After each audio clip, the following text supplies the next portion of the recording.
You're listening to an Airwave Media Podcast. Christopher Media, let's make some noise. I'm Jack Deth. I'm a trooper in the 23rd century. Jack Deth, Angel City PD. May I see your stats? What did I do? Under Section 7 of the Penal Code, the Council authorized me to administer you a transfer suspect examination. You can't give me a TSE without a warrant. I got your warrant right here, pal. Okay. I don't want any trouble. Hold that. My job is hunting Trancers. I got nothing to hide. Finding them, and singeing them. Look out!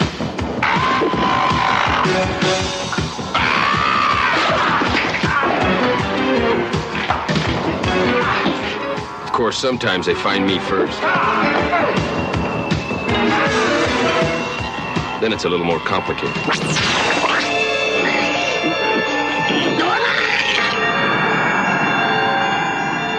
How do you know Whistler's location? We monitored a line disruption in Los Angeles, December 1985. Van Zandt, Ash, and I all had ancestors in the city then. If you think I'm bringing that scum up the line, you got the wrong trooper. Unless you stop Whistler, everything the Council has accomplished for the last 40 years will count for nothing. Okay, let's say I believe this.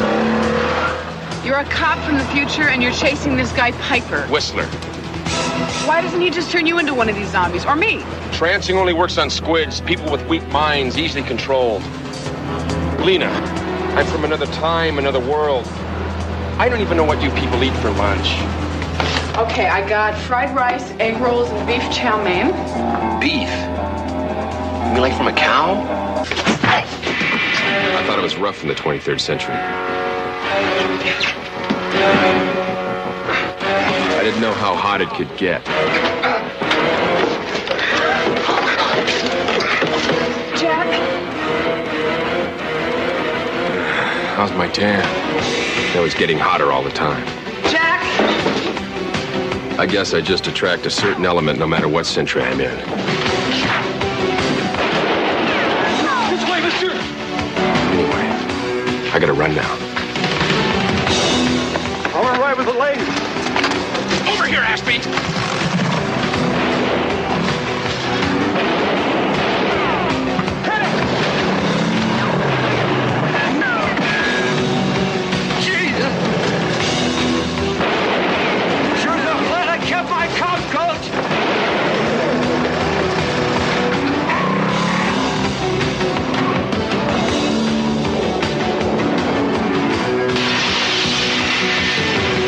Jack Deth is back.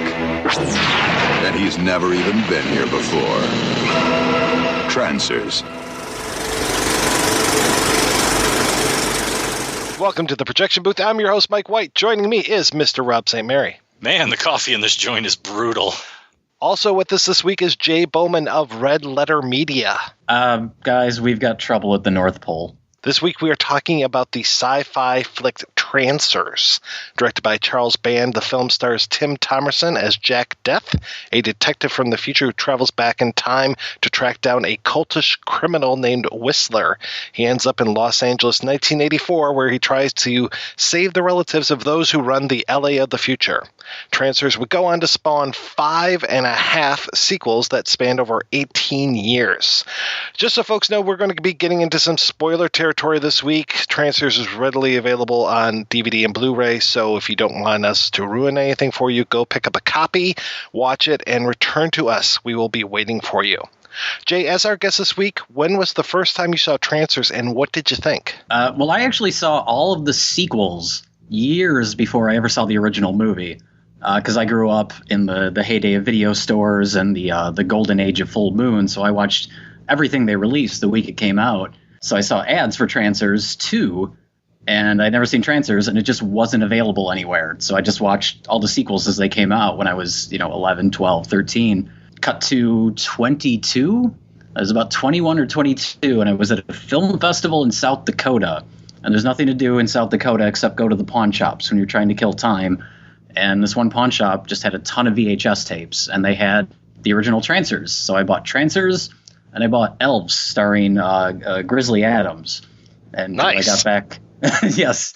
And when I got back to Milwaukee, I watched the original Trancers, and It was nice to finally see it after seeing the sequels, kind of growing up with the sequels. And I thought it was a really charming, if not really slight B-movie.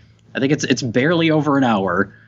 There's not a lot to it, and most of the story makes no sense whatsoever, but it stays entertaining and enjoyable because of all the little touches. There's so many little things. The idea that the future cop is like this film noir Raymond Chandler type detective, Helen Hunt being a punk rocker, having it set at Christmas, the future slang, dry hairs for squids, that type of thing. So it's a movie that works despite the fact that most of it doesn't make any sense, and it's all a ripoff of Terminator and Blade Runner. Man, I wish my story was as good as Jay's. I feel totally lame to say that I just watched Trancers for the first time last week. So man. Your story doesn't involve elves with starring Dan No, Haggerty? Actually, let me start this again. Actually, I was in the jungle, and these guides led me into this cave, and I found the VHS copy there, and I had to trade it out with a bag of sand that was about the same weight, but I messed up, and then this giant boulder kind of followed me out. No, that's Indiana Jones. No, I just watched this for the first time last week. As a matter of fact, this is one of the, I guess you could say franchises that I knew absolutely nothing about. And I used to work in a video store. So I don't really remember watching much of the Full Moon stuff either. So I'm kind of ignorant on Charles Band. Sorry. No reason to be sorry about it. I mean, Full Moon, I used to think that I knew a lot about Full Moon, and then when I was talking to somebody who does know a lot about it, I was just like, oh yeah, well, I love this movie. And they're like, yeah, no, that's not Full Moon. Well, how about this? No, that's not Full Moon either. I was like, oh, okay. I guess anything that had the same kind of box art, I was kind of confusing with Full Moon. But I did see Trancers. I probably saw it in maybe 86 or 88. And I won't say that I fell in love with the movie, but I just really liked it, and it held a really special place in my heart. So then years later, when I watched it again, probably middle of last year, I'm watching this film, and I'm just like, oh my God, I can quote this dialogue from memory, and I've only seen this movie one time. I had never seen any of the sequels. They came out, I think, starting in 91. Even though I was still working at video stores in 91, I just never checked out any of the sequels. And we'll talk about this a lot more later on in the show, but I'm really kind of glad that I didn't see a lot of the sequels, because I think that would have kind of tainted my opinion of the original. As it was, I was glad that I waited until just a few months ago to check those out. So let's talk a little bit more about the plot. As Jay mentioned, there's kind of this film noir vibe going on, where we start off in the future with Jack Deth coming to this diner, very typical noir setting, but we get right away that this is the future, where we have him in this impossibly, I love the shoulder pads in this outfit that he's wearing, and he's got this crazy future car, shows up at this diner, and he's there to check for Trancers. There's only two people in the diner, and he goes up to the most obvious looking candidate and tries to run a scan on this guy, and when he doesn't turn out to be a Trancer, all hell breaks loose when it ends up being the sweet old lady who's running the counter. Yeah, she went off to get him the coffee, and I was just amazed at how this sweet old lady can really kick some butt. She almost knows kung fu. Yeah, that opening scene, that kind of hooks you right away, because it's got such an interesting visual style to it that I think maybe the rest of the movie is lacking a bit. But lots of neon. You had mentioned the padded shoulders. You could tell this is the 80s interpretation of the future, where they thought shoulder pads were just going to get larger and larger. Pretty soon our heads would just get swallowed up by shoulder pads. I think actually that was just the ladies' outfit, wasn't it? He was just borrowing the ladies' sport coats of the era, because those women's fashions of the era had those huge shoulder pads. I know we watched Working Girls on the show, but Working Girl, the Melanie Griffith film from about the same era, man, they look like a bunch of linebackers with those shoulder pads and those those work suits, those ladies' work suits of the 80s. Oh, so it's less them trying to interpret the future and more them just using modern clothes and not trying to make it look like the future. Yeah, pretty much. Though I have to say, I really like his boss's outfit. He's got this kind of like maroon suit going on, and I think it's pretty darn sharp. It looks like something out of the Super Mario Brothers movie. That's kind of an insult to Trancers, I have to say. So it's pretty quick. We get this nice setup. We get the whole thing. He's on the outs with his boss. We've talked about the whole idea of the noir detective as either being part of the police department or being on the outs with the police department. This one, he's definitely on the outs. He throws his badge away because he really just wants to take down Trancers because a Trancer killed his wife years ago. So we go pretty quickly into this whole idea of the police department needing Jack Deth to come back. We see what the future is like in California, where most of the city of Los Angeles, which is now the city of Lost Angels, I think they're calling it, that is all completely underwater, and he's doing kind of a mariner from Waterworld thing and going out and taking stuff out of the city and not necessarily understanding it 100%. It's already 2,300 or 2,300 or something like that. 2035, maybe? Something like that, yeah. 2035, 2036, whatever it takes. And we have a scene where he gets in front of the council, and the council has a crisis because they are disappearing. Whistler, who Jack Deth thought that he had slain, has gone back in the past and is now killing the relatives of these folks and thus wiping out their line completely. So, yeah, totally the Terminator kind of idea. Can anyone tell me what the council is? Is that the U.S. government in the future? Is it a Los Angeles thing? I'm not sure the extent of their power. I would like to read their charter. I would hope it's not the entire U.S. government because it's just 3 old people. By this time, we only see 2. That's true. Yeah, one of them's dead even. This is all we got left. And I thought for sure that I think it's Richard Hurt, the Chairman Spencer guy. I thought for sure he was going to end up being bad because he almost always seems to play a bad guy in these movies. And I kept waiting for him to get possessed and try to take out Jack Deth, but no. No, we don't get that scene. You're asking for a little too much plot from Trancers. But we do quickly get into this whole idea of the time travel, and I like this idea that you're not traveling physically, but it's more your spirit is going back. It's very Days of Future Past, I have to say. Yeah, it's your consciousness gets sent back in time to a relative of yours, a blood relative. And that's something different. That's one of the things I always liked about this movie is just the technology or the way that you travel through time in it. And I very much like that he very much plays by his own rules. Like he sees the body of Whistler that they have kind of keeping them on ice and, you can go get him and bring him back and then we'll put him on trial. And he just kills the body and he's going to take care of Whistler in the past. And that's it. You're playing by my rules now. So we get back to the past. I think, yeah, Jay, you mentioned the pace of this movie. It goes quickly because I don't even think we're 15 minutes into the movie by the time that we are meeting Helen Hunt, and he's back in the body of Phil Deth, who apparently was didn't really have a steady job or something. He was a reporter, but he never shows up to work again, as far as I know, and nobody ever calls or anything. So, but I know I'm looking for too much logic in this movie. Now, speaking of the logic, and pardon me if I missed something, so he's inhabiting the body of this other guy. So that's why she doesn't freak out, because I was sort of like, she's like, you're acting weird and stuff like that. I go, yeah, because he's a totally different person than who you were just sleeping with. Yeah, luckily, the person whose body he travels back into looks exactly like him in the future. It's just a coincidence, but it works to his advantage. Well, his hair's more gray in the past. I think he's got darker hair in the future, and that's about it. And, of course, the hairstyle, because, he's wearing the dry hair in the past, and then he has to, give himself the wet look. Dry hair's for squids. Yeah, Jack Deth wants nothing to do with that. I always feel bad for Phil Deth because Phil goes away. Phil's not here now, and he never comes back.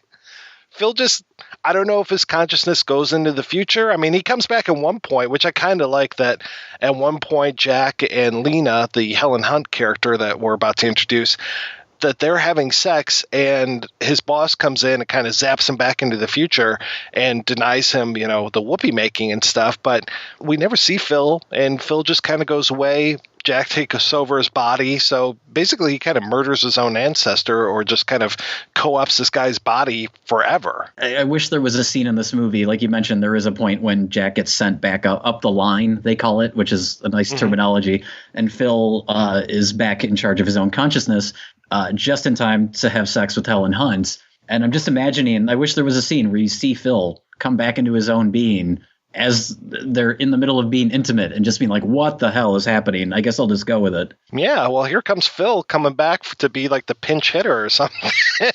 Well, Phil, I hope you enjoyed yourself again. Helen Hunt as a punk rocker, I didn't really realize that she was a punk rocker, even though she has blue in her hair and she hangs out at a punk rock club at some point, but I did not peg her as a punk rocker. I just love the punk rock Christmas carols. Yes, that's one of my favorite parts of the movie, is the punk rock version of Jingle Bells. Felt very Terminator-esque as far as, you know, being in the club and everything, though not nearly as many people in this club as there were in the one that Sarah Connor goes to.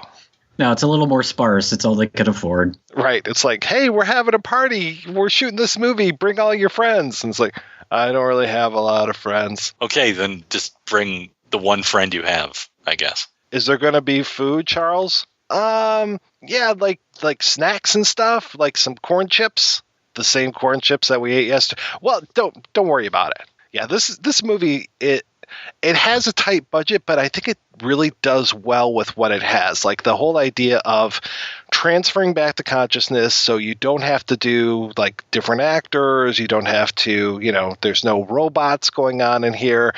Things just kind of like appear in the past, which is kind of nice. Like they can send back this metal box with old pictures and his cool wristwatch and everything, and his gun and everything. And I like that whole idea of the wristwatch where he's got the long second, where clicking on that can make 1 second of normal time seem like 10 seconds to him, even though it seems like it kind of goes on for longer than 10 seconds. But I wasn't there counting it out, you know, being that kind of a movie nerd. Well, because of that, you end up with the, I guess would be the proto-Matrix scene with the bullet. Oh, yeah. So I was like, hey, it's like the Matrix, but 15 years earlier and not as freaky, I guess, because you only had one camera as opposed to the multiple setup. But the whole, like, you know, not getting hit by the bullet thing.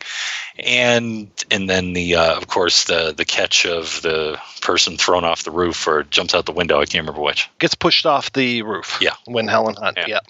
But I think, you know, you were talking about, yeah, it is low budget and all that stuff. I think the reason why it works so well is that Thomerson and Helen Hunt are really good. Like yes. the acting in here is like better than you would expect. Like you would say, oh, you know, it's a rather cheap little film. I'm sure the acting's going to be crappy. No, actually, they're all really good. They're like all better than they should be, and I think that's the reason why it works. Yeah, their dynamic and their relationship, their budding relationship throughout the movie gives it a lot more heart than I'm sure Charles Band originally planned for the movie to have. But those two just have a lot of chemistry together. Well, I have to say, it's a very well-written script. The script that I read is super close to what ends up being on screen. But yeah, really, it all lives and dies by these actors. And all the way down the line, as it were, everybody seems to be doing a really good job. I mean, the guy who plays Whistler is barely on screen, so I can't really say if he does a really good job or not, but I have to say, like, Art LaFleur as his boss and Thelma Hopkins as the engineer, I mean, great stuff. And I like when we get more of them. It's not like, you know, oh God, we're back to this character again. I like the relationship. And even the little girl who plays the young version or the past version of McNulty, I think she does a really good job too, which is kind of weird that a child actor A and then a child actor in a low budget film B pulls it off as well as they do. Speaking of that little girl, that's the whole thing, is you travel through time into the subconscious of one of your relatives. So McNulty ends up getting sent back into the body of this little girl. And she says at one point, this is the only ancestor I could find. But in that same scene, she also mentions that she had to sneak out past her parents. So why couldn't McNulty just go to the body of one of the parents? Yeah, that's kind of weird. But maybe it's like you have to match up with the right thing. Yeah, I don't know. Again, I think if you were to start guessing on stuff, you would, your brain would explode pretty quickly. Most of the details don't make a lot of sense. I do have to say, as we get to know the guy that plays Hap Ashby in the subsequent films, maybe not the best actor in the world, but luckily Hap is very, very, very small part in this first film. Well, supposedly that actor was also, because his character is a drunk, he's a former ball player, and he's now, living on the streets, and he's a drunk. Apparently, he was drunk for real while they were shooting the movie. I don't know if that was really? I don't know if that was him trying to get into character or if that was just his own personal issues, but yeah, he was drunk through most of the shooting, according to Tim Thomerson. The method. Yes. All about the method. And yeah, I do like that this is a Christmas movie, even though, again, doesn't really play into the story or anything, but I like this whole idea of the Santa Claus in the past turning into a trancer, the three wise men that they run into at one point who are three homeless guys standing around a fire and everything. I like these kind of little turns, and I like the punk rock Christmas songs. Very nice kind of thing.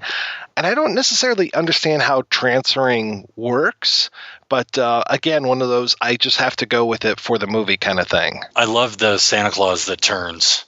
The whole mall Santa thing is hilarious, and the little kid who's just so greedy and listing off all the things he wants, and then the Santa just, we find shoves him off his lap. Yeah. And there's this, crazy scene at the mall, which that would just be fun on its own without crazy trancers. Yeah, I love that scene because trancers are, well, I guess I would have to ask you guys what a trancer is because I'm still not sure. But yeah, Tim Thomerson is fighting this mall Santa that's been turned into a trancer, fist fighting and shooting him to death in front of a group of small children, which is enjoyable. And then one of that same kid that was sitting on his lap, he delivers the line, "Hey Mom, they shot Santa Claus." But his line delivery is the most bizarre thing. I don't know what inflection he was supposed to be giving it, but it's a fun scene. To me, the first scene that involves someone turning, it's the lady in the diner.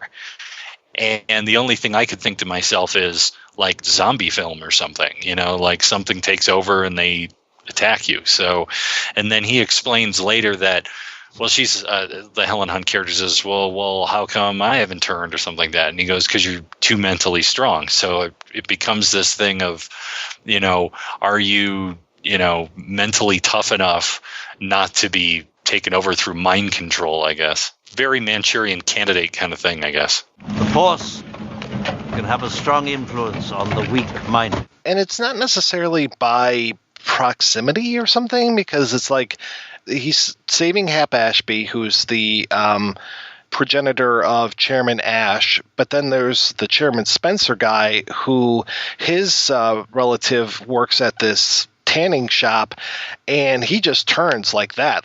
All of a sudden he is, and same thing with the Santa Claus. It's Whistler couldn't have known that Jack was going to this mall and all this kind of stuff, but all of a sudden this guy turned. So it's just it's really convenience of the plot as far as when people turn into trancers and when they don't and this kind of stuff. But yeah, it's just why is this guy turning? And I do love, speaking of the guy at the tanning salon, I love that they use a line from, I think it's Lady in the Lake, when Thomerson comes in and sees the guy and he's like, "Oh, I love your tan, very Christmassy." And it's okay, that's the kind of stuff I love in this film. You're talking about the little things that really make a difference in this, and that's one of those for me. Yeah, another moment in that scene that I didn't notice till the most recent time I watched it is as they're going back to the one of the tanning rooms, Jack Deth puts his cigarette out in the guy's drink. Yeah, Thomerson is he's amazing in this, and he's so watchable.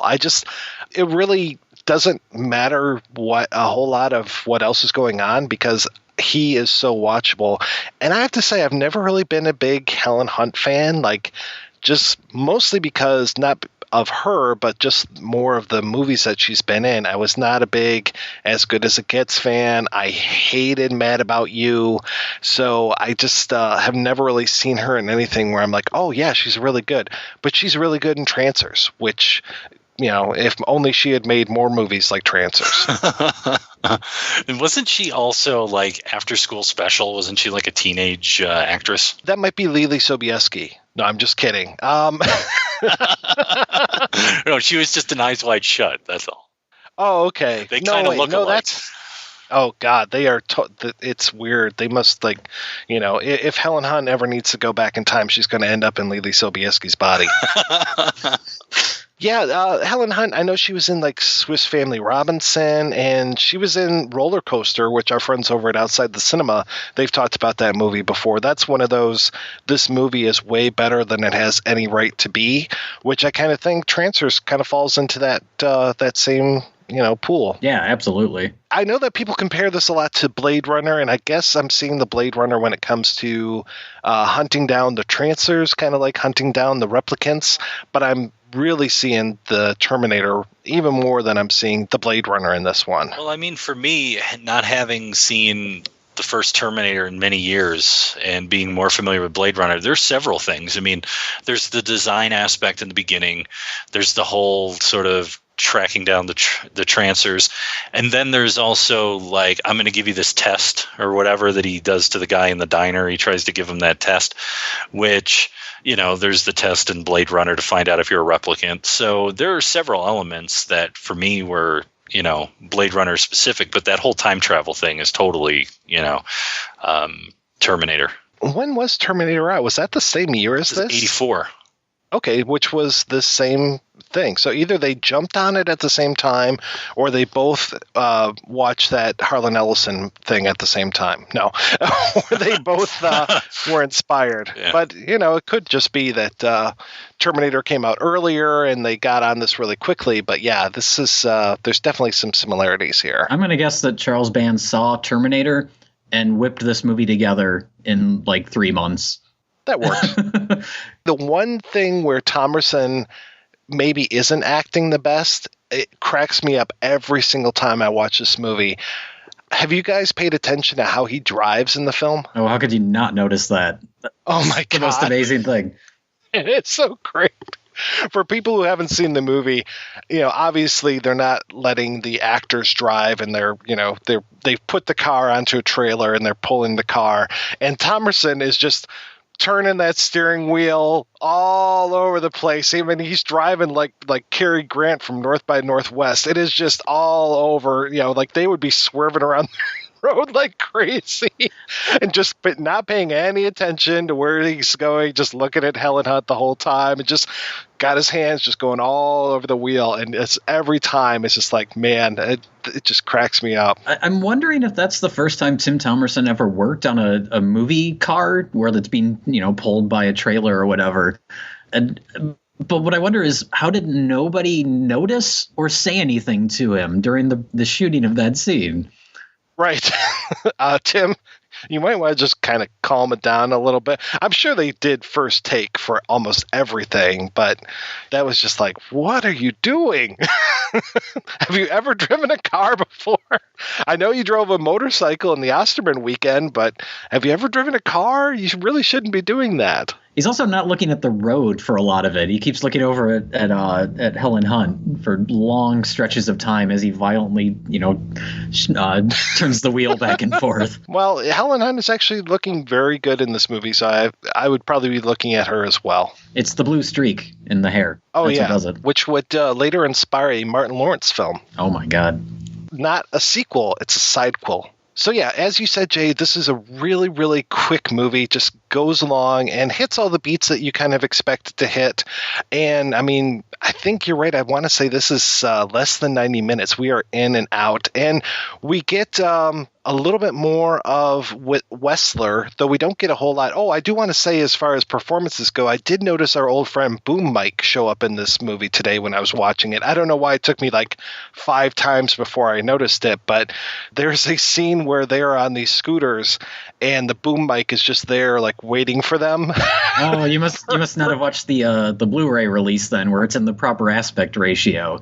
It's cut out of that, but all previous releases, yeah, that boom mic is just right there.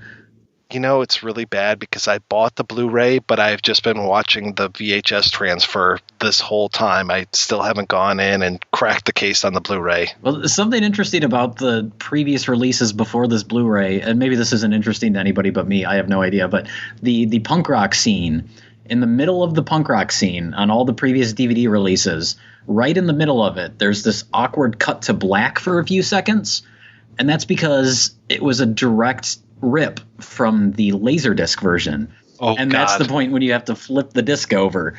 And they never bothered to get rid of that for the DVD release until this new Blu-ray. The Blu-ray does not have that, and I almost miss it now. Oh, that is so awful. Man.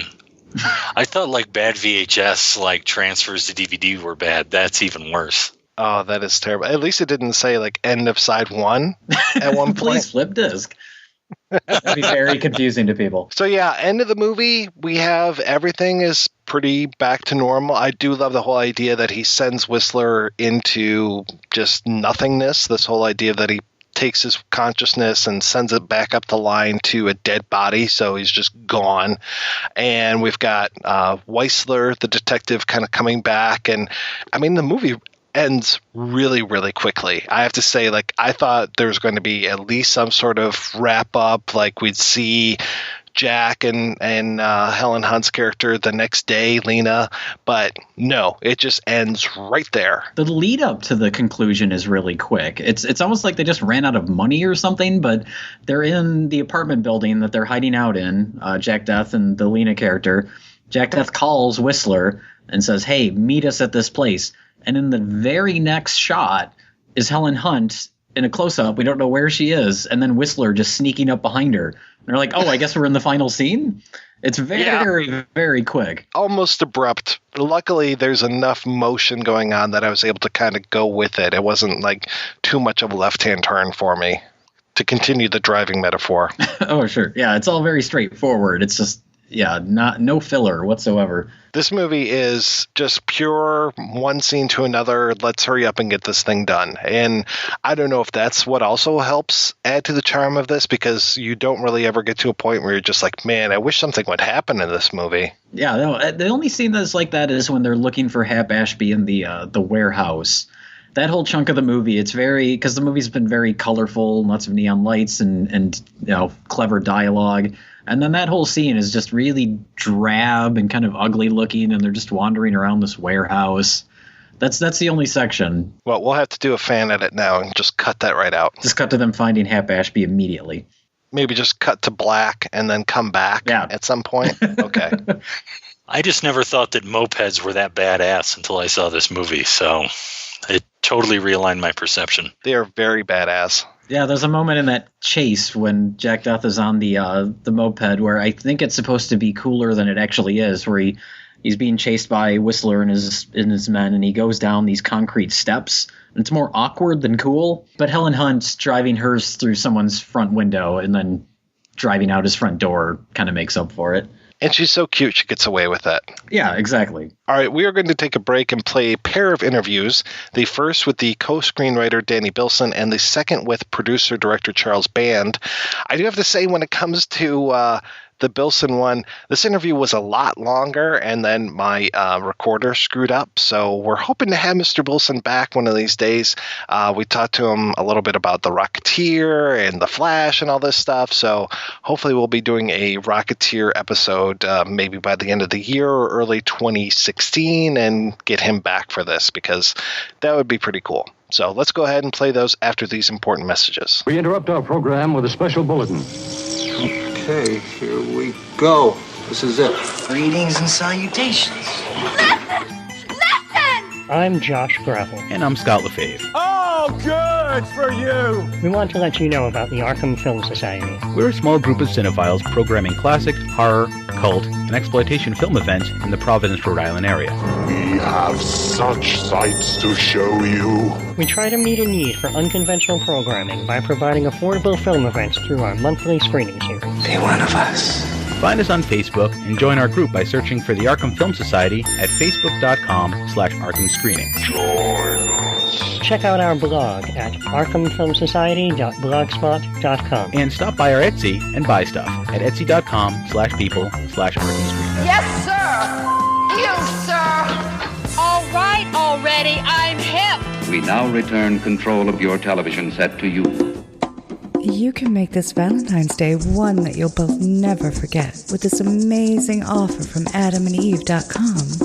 Through Valentine's Day, you'll receive 50% off just about any item.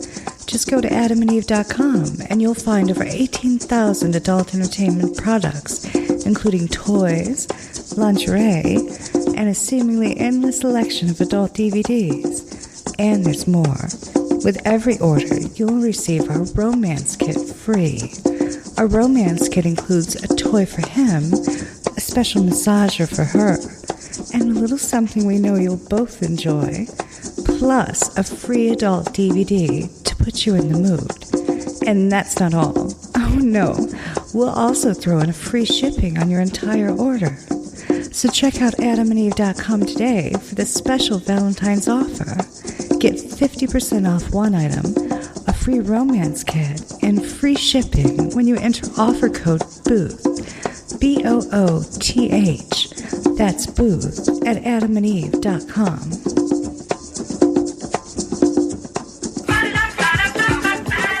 All right, I'm here with Bill Byforce and Mr. Chris to tell you a little bit about Outside the Cinema. All right, Reverend Scott, take us to church. What can we expect to find from a typical show? 2 hours of just random blabber. Is there anyone's coattails you rode in on to popularity? I'm the guy that f***ing burns the coattails and then pisses on them. You review all these exploitation, horror, comedy, cult, and often all-around terrible movies. You must have a strong driving force that keeps you going. Ego! I don't know if I've heard you say that before. Yeah, I've been saying that for a while. Really? I have been saying that for a while. Also, I'm high on smack. Well, it's definitely working for you guys. People are coming out in droves to support you on iTunes. We just the other day got a 1-star review on iTunes. Well, that is one star too many. Let me tell you, the worst f***ing piece of shit I've ever heard. This has been great, guys. Thanks, Scott. That was good. Oh, he's got you crying over there. I'm good for the rest of the year. Nice. That was too much.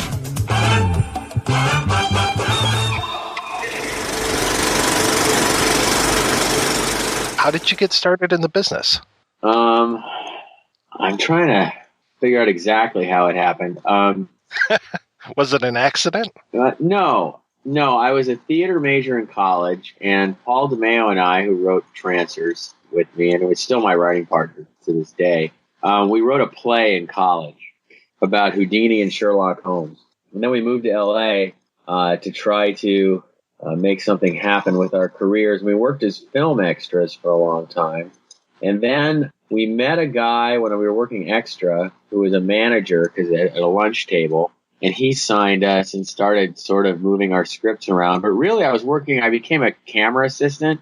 And I was working as a camera assistant on Ghoulies, on Charlie Band's movie. While I was working on it, I remember saying to Debbie Dion, who was his girlfriend and future wife at the time, that I thought, well, we can write better than this. And we had written a bunch of stuff, or better than sort of the stuff in general that they were making. And so I gave her some scripts, and we had also written through a bizarre connection a script for Richard Pryor in 1983, which was more of a war adventure movie that he wanted to make that never got made.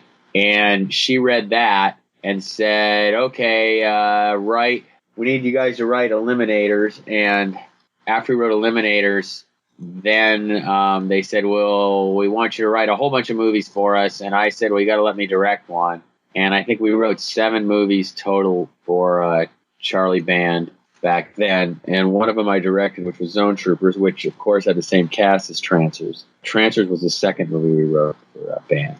But it really became because I was working as a camera assistant on the set and kind of bugged Debbie, who was in charge of hiring writers at the time.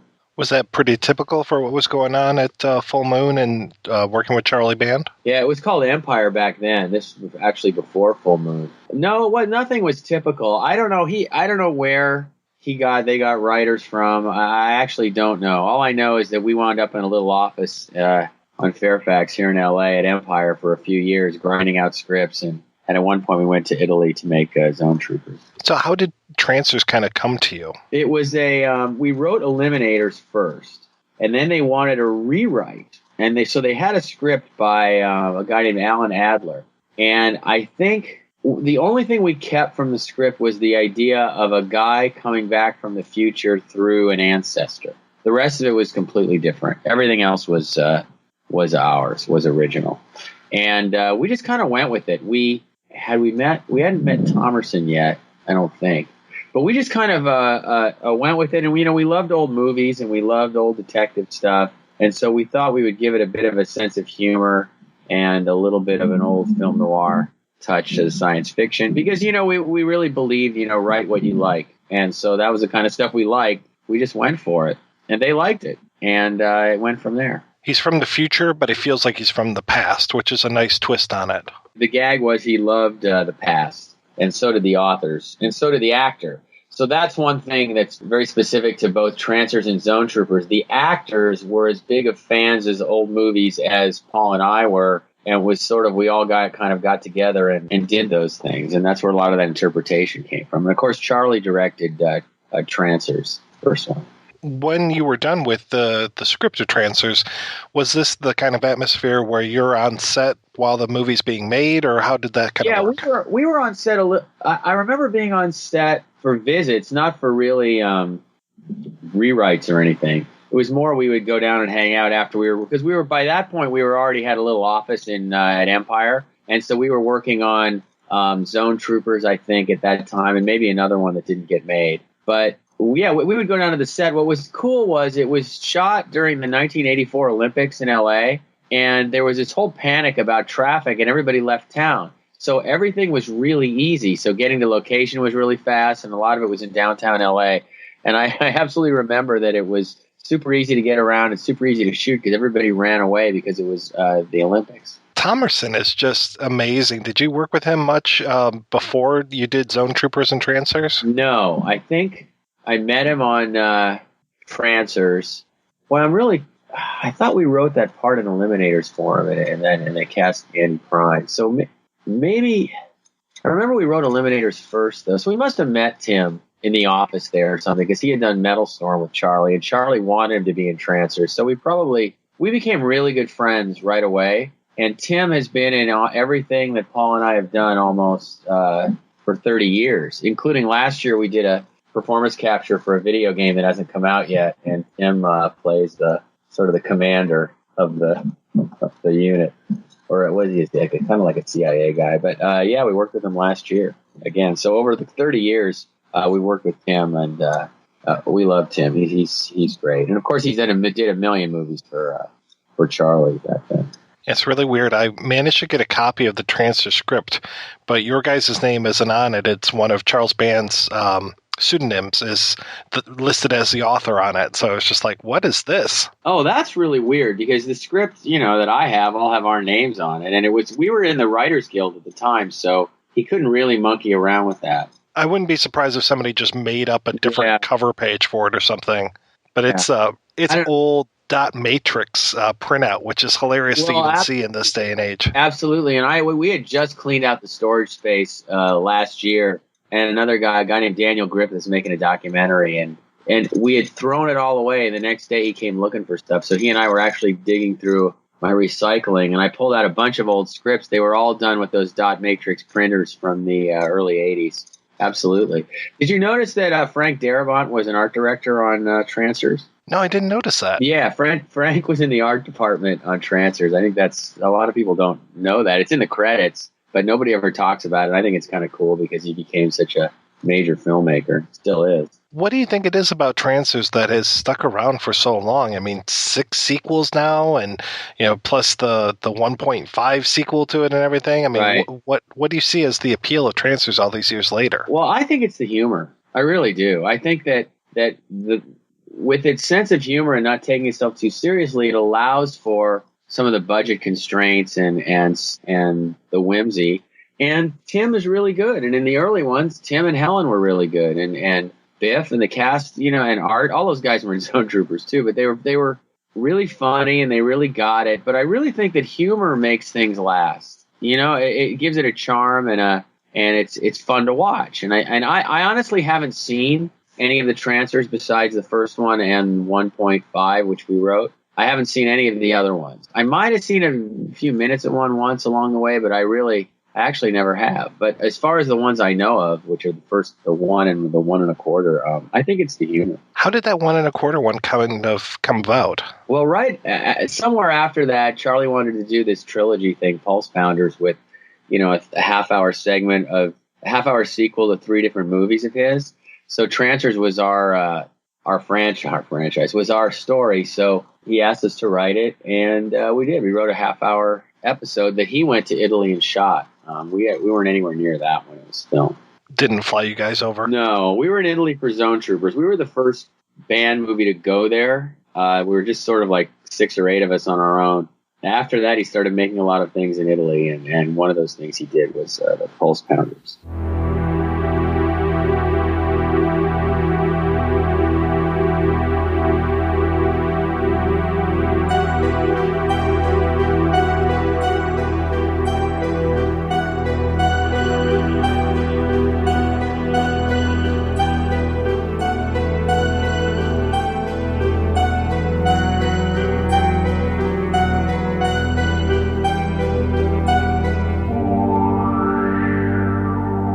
How did you get started in the business? I really grew up on a movie set. So, my dad made films, and my earliest memories were being on the set of his movies that he produced and directed way back in the 50s. And it was a lot of magic there. It was very impressive, and it was a different era, whereas today you can go with a couple guys with a digital camera and actually make something that looks pretty credible. Back in those days, it was 35 millimeter. The lights were huge. It was a lot of heavy lifting. So, being on a set, especially as a small kid where everything looks bigger anyway, it was like the circus came to town. It was a big, big deal behind the scenes to light and, make something look good. And then, so the whole process was really fascinating. So he had me apprentice. I did all sorts of things on set, and in post-production, which I enjoyed. And then eventually, as I got a little older and had a steady diet of, Marvel comics and, great music from the 60s, because we were living in Italy, so I didn't get any television or anything that most kids grew up with at that time. The horror sci-fi genre appealed to me, and that's kind of a combination of my, the love of the craft of making movies, my experience and, sort of growing up on a set and being, and apprenticing in every department. And the sort of the just being into that genre is what I guess equaled some weird guy who made lots of movies for the last 30-odd years. What would be the first movie that you really kind of consider your own? Like, what was the first Charles Band film? Truthfully, since I can go back 3+ decades, probably Trancers, and that's like many, many years after I started making movies. But earlier than that, I enjoyed making Metal Storm, The Destruction of Jaredson. It was a 3D movie that was ambitious that Universal wound up picking up and distributing. That was fun. Again, I didn't have the sort of control and the elements that I would have liked to have had, or I later knew you needed to make really a good movie. And I think it all came together with Trancers, even though by then I directed maybe 8 or 10 other films. How did Trancers kind of come about? Well, I mean, by then, I had Empire Studios. We were making, a whole slew of wonderful movies, had a great relationship with Danny Bilson and Paul DeMeo, who had previously written other material, and they went on to do Zone Troopers, which was the first movie we shot in Italy before I bought the Dino De Laurentiis studios. So I had a relationship with Danny and Paul, and the idea of a cop who can time travel, but not in the traditional way. So I think it's clever how Tim Thomerson, aka Jack Deth, is able to go back and his consciousness inhabits the body of an ancestor. So I thought that was kind of a clever way to time travel as opposed to getting into some lit sci-fi booth. So the premise was cool, and then Danny and Paul wrote a great script. We were blessed to find Thomerson, who was just awesome. Not to mention Helen Hunt, who was quite unknown at the time. So when things really come together, all those elements, it's always a joy, and those movies seem to stand the test of time. You seem to have worked with Thomerson quite a bit over the years. How did you two meet? We met on Metalstorm. That was many years before Trancers. He came in and read. He was terrific. I'd already seen him doing stand-up. He was a stand-up comedian and a very well-respected one. But a lot of those guys wanted to break into acting. So I had seen him a number of times here in L.A. at the Comedy Store way before I met him and hired him as an actor. So I was already familiar with his clever, funny, humorous side, and then he's a good-looking guy, and I mean he's just the right mix. He's one of those. I mean, he made big movies aside from my films. He made a number of mainstream Hollywood films, always sort of as a second banana sidekick, and he's one of those guys that had he had the right break back when he was in his 30s, back in those days, I think he could have been a huge star because he has the looks and the charisma, and he's got that humor. What's he like to work with on set? He's the most fun dude ever. I mean, he's cracking jokes. All we did was laugh. I mean, it was a blessing to work with him those 4 or 5 times we worked together. So he's I did all that behind the scene footage. I was the first guy doing that back 8 million years ago. So all the material was, just anything on set, and when Thomerson and I and Megan Ward, who was great, and Helen Hunt, there's just a lot of fun material with him cutting up on set, and he's just a funny guy, so he was a joy to work with. I have to say, I really love Thelma Hopkins in that movie. Oh, she's great. Well, the whole cast, Art LaFleur, I forget her name, the girl played, the actress who played the little girl. I mean, it was a wonderful cast, and everyone had the sort of the ring of truth. It all played. Why do you think that Trancers has kind of stood the test of time? I think it's just, it's fresh, it's different, it's well made. It's, we've seen $200 million movies lay an egg, and we've seen little movies made for almost nothing, have some resonance and have some charm, and it's money does help a lot, and there are movies you can't make without a certain amount of dollars, but I think when something works, it works, and it obviously starts with a great script, and whether you're a multi-million-dollar writer or a writer writing something for $500, you're still on a computer program with the same amount of of white pages. At the end of the day, it's about talent. So I think you can do a lot when you're lucky enough to have, a lot of good talent comes together. I mean, no one sets out to make a bad movie, but you're lucky when you've got, all the elements lined up. How did Trancers 1.5 come about? Towards the end of the Empire era, where we were making movies in Italy, made a lot of films there.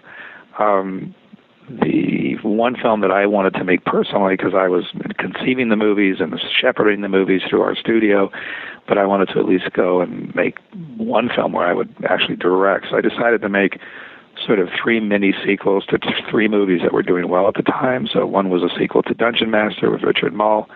One was a sequel of sorts, or in the vein of Lovecraft, with Jeffrey Combs and Barbara Crampton, because we just had made The Reanimator.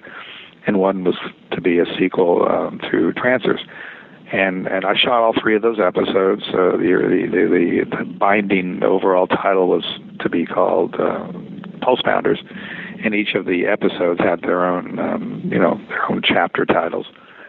And as we closed up shop at Empire and moved back to the States, and everything flip-flopped as it does in this business, the negative was lost through an Italian lab, and for decades had no idea where it was. It was just a total bummer. We were never able to finish the movie. And then a few years ago, someone found in one of our millions of boxes of VHS and 3/4-inch tape and masters, and found a VHS copy of the rough cut of all 3 episodes. So, it looked like crap because it's, VHS, and it comes from a work print with splices and, all the dirt that goes along with that. So what I decided to do, just for the fun of it, we went, and I wanted to release one chapter at a time. So I went to some friends who are really amazing digital guys and said, look, can you clean this up and cover up the dirt and replace frames? And knowing it would never look great because it still comes from a VHS source, but at least we could make it clean. So we did that first with Evil Clergyman with Jeffrey Combs and Barbara Crampton, and we released that as its own little release. And then we did the Trancers episode the return of Jack Deth with the whole cast, Art LaFleur, Talma, Tim Thomerson, Helen Hunt. And the third one that we have not finished yet, and we will one day, is the Dungeon Master sequel. So one day, when that's done, we'll combine them all in the original sort of idea of having a trilogy, anthology movie called Pulse Pounders. Was Trancers 2, was that your first sequel, or had you had done Puppet Master 2 before that, right? Trancers 2, yes. Let me think about that. It was all in the same year, so the feature-length Trancers 2, not the 1.1, was one of the first sequels made at Full Moon. We may have made Puppet Master 2 by then, but somewhere in there we did two of the twos, 1991, 1992. I know it was a totally different market when it comes to stuff back then. How did sequels fare when it came to, your own Full Moon properties? That was great. I mean, the dream was always to release a film and hope that it did well enough that we would, have the resources and go out and make a sequel, and the fans loved it because, you get used to the characters. It's when it makes sense, it makes sense. And there are a lot of movies I've made over, especially back in the 80s and early 90s, that did well enough, but not quite well enough for a sequel that, for now, 20-odd years, people say, you should make a sequel to this, you should make a sequel to that, because there are good films we've made that never went to sequel. But the ones that were the hits that actually went out and shipped a lot of units and got a lot of great feedback, those were automatic sequels. So if the buyers wanted them, the foreign buyers who we were involved with at the time, and if the feedback was good, and again, this was sort of before the internet, so we got lots and lots of letters, and the retailers would let us know as well, because I toured the country and I did these road shows, and I got a lot of feedback from retailers, and no one else was doing that. So if it made sense, we knew Puppet Master would make sense. That was a no-brainer. That did so well, and it caught such a chord that we knew we had to make a sequel. So I don't know how many movies we made sequels to in the early 90s, putting aside a decade earlier, but, Subspecies and Trancers for sure, and Puppet Master and Demonic Toys, there are a handful that went to, sequels. Tell me about the whole idea. I've heard stories about you having posters designed and then being able to sell titles from the posters. Yeah, and, I don't want to say that I'm the first guy to ever do this. I mean, Roger Corman did that in a similar way, although the world was different in the theatrical world, that when he was really strong, there was still a B-movie business and getting movies out to drive-ins and theaters. And, when I came on board, that was almost gone. So I was more, at the beginning of the video era. But, yeah, we went to film festivals and shows, and it was a bit of a testing the waters exercise, but you show up with a few movies and 5 or 10 great posters of films that you want to make, and if you can make the sales and people are excited enough to support whatever it is, then it's it's better that way than making something and then having trouble selling it or having trouble coming up with the title. That happens a lot. A lot of people make movies and they're not sure of the title, and then it's done, and then they got to test, screen it, and then they're wondering how to market it and what title to put on it, and that rarely happened to us. We always reversed engineered. If we had a great piece of art and a great title, then we went and made the movie. I mean, I can give you 100 examples, but the one that comes to mind quickest is, I have this great relationship with Stuart Gordon. We did Reanimator, we did From Beyond, we did Dolls, we did Robot Jocks, and sometime in the early 90s, I said, Stuart, let's do a movie in Italy. And I said, I got a great idea. I got a great title and a great piece of art, and let's see if we can make a movie. And I showed him a rough piece of art and the title Castle Freak. And I said, we got to make a movie called Castle Freak. It just is too perfect. And then, we made it. So yeah, that's kind of how a lot of it worked. How is it done now? How are you, I know the market, again, is completely different. So how are you managing to kind of get your stuff out there now? The really cool thing that we've done that maybe a year and a half ago that we're building is we created our own streaming site. And, because video, as much as we love, DVDs and Blu-rays, but because the rental market is gone in this country, Blockbuster, Hollywood, they're all gone, that was really what fueled our business for so many years. And really since the beginning, since the early 80s. So when you take away that revenue stream, which was 70-80% of, the pie, you're left with, some new digital things which don't amount to much. You're not left with much. And, not everyone wants to buy a DVD or a Blu-ray for $10, $15, $20. The rental business was great because for a few bucks you can go and rent it for a night.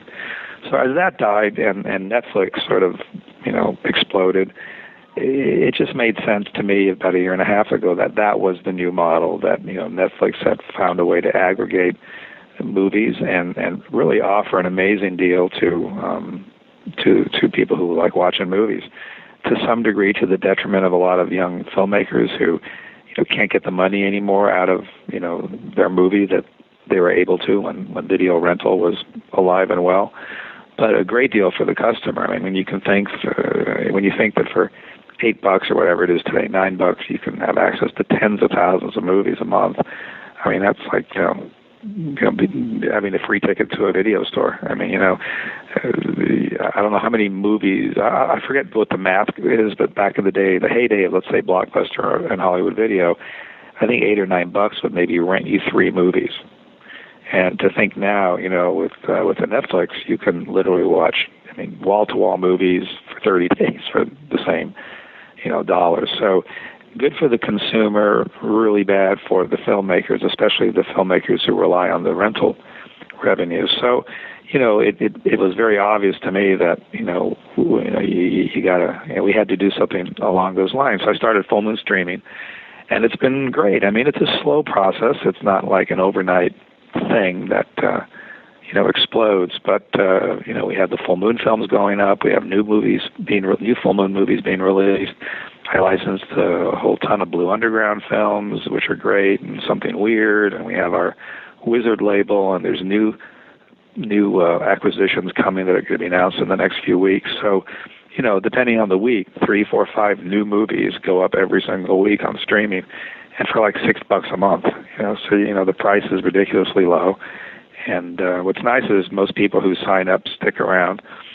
We went up recently on Roku, so you can watch it on Roku. Of course, everyone's getting a smart TV, so all you have to do is just go to fullmoonstreaming.com. And in the last month, we thought, we're so proud of this and it works so well. Let's let everyone sign up for free for a week or two, which is what you can do. So you can go there and test the waters and sign up, and if you like it, $6, $7 a month. So all of our new Full Moon movies, we're making a new Puppet Master this year, making Killjoy, a new Killjoy. We're making a whole slew of films. Last year we had a number of films premiere on the site. The one I'm most proud of is called Trophy Heads. So that actually premiered as a 5-part series weekly, and now we've cut it down into a feature-length film, which actually goes out next week on streaming. So Full Moon Streaming is sort of our main deal, but then we're on Hulu as much as we can be on Hulu and Amazon Prime, and or some of the new movies will hit In Demand and Time Warner, and we're on all those services. But what is more near and dear is our own streaming site, and that's if the fans support it and it's helped spread the word, we'll be somewhat immune to these crazy market conditions, which seem to change every 60 to 90 days. Once you're on streaming, you can look at the films, you can look at them on mobile devices, on your computer, on your smart TV. If you have Roku, we've been trying to get on Xbox and PlayStation. It's a little tricky to get in there, but we're hopefully close to doing that. So, it's who would have thought 25, 30 years ago that, any of this would even be happening, that people could rip a movie off on the internet. It wouldn't have made sense back in the early 80s. But that's the world we live in. Oh, yeah. It seems very sci-fi. The whole idea of, I want to watch this movie. Oh, there it is. Let me check it out. Having all this stuff at your fingertips is just amazing. It is sci-fi because, for people who are younger, it's not so sci-fi.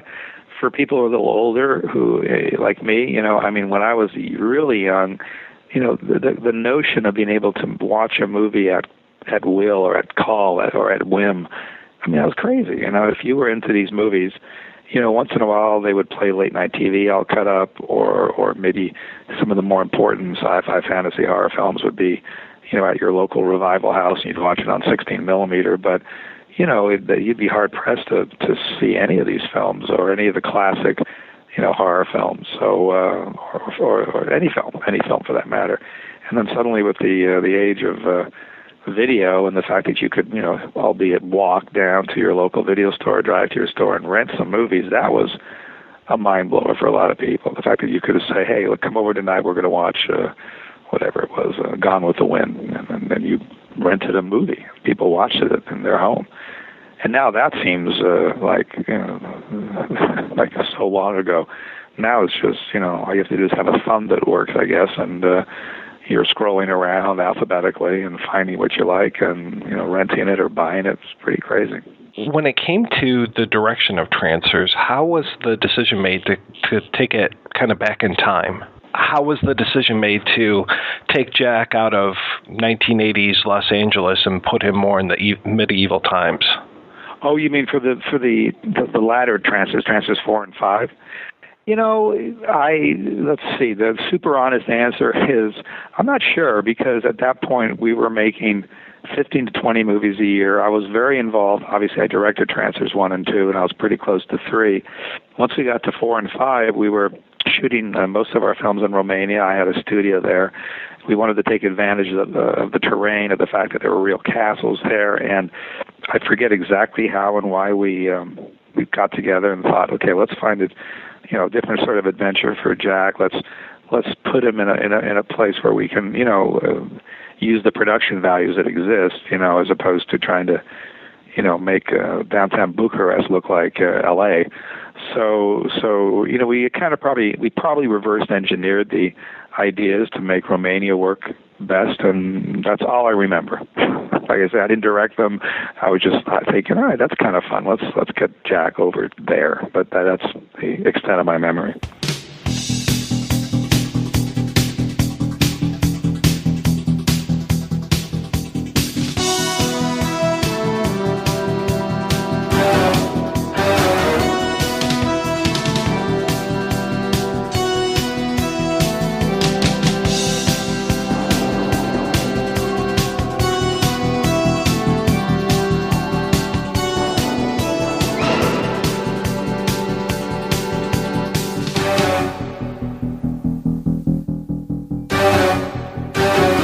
Okay, we're back. Thanks to Mr. Bilson and Mr. Band for taking the time to talk to us. You can hear more from Mr. Band on our upcoming episode on The Tourist Trap. We're talking this week about Trancers.